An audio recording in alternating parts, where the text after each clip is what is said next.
صل على سيدنا ومولانا محمد صاحب التاج والمعراج والبراق والعلم دافع البلاء والوباء والقحط والمرض والألم اسمه مكتوب مرفوع مشفوع منقوش في اللوح والقلم سيد العرب والعجم جسمه مقدس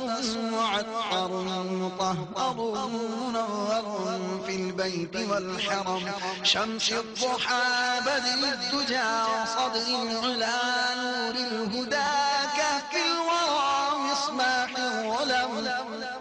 جبين الشيم شفيع الأمم صاحب الجود والكرم الله عاصمه وجبريل خادمه والبراق مركبه والمغراد سفره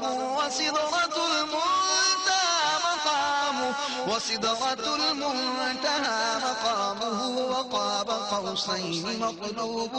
والمطلوب مقصوده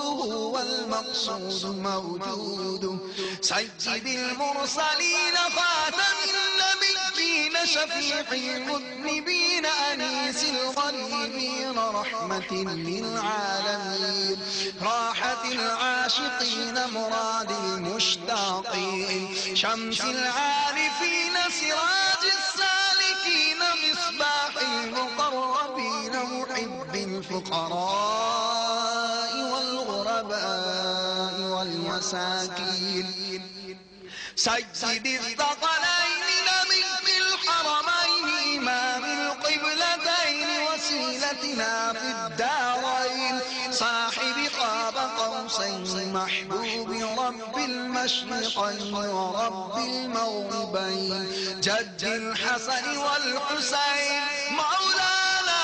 ومولى الثقلين أبي القاسم محمد بن عبد الله نورا من نور الله يا أيها المشتاقون بنور جماله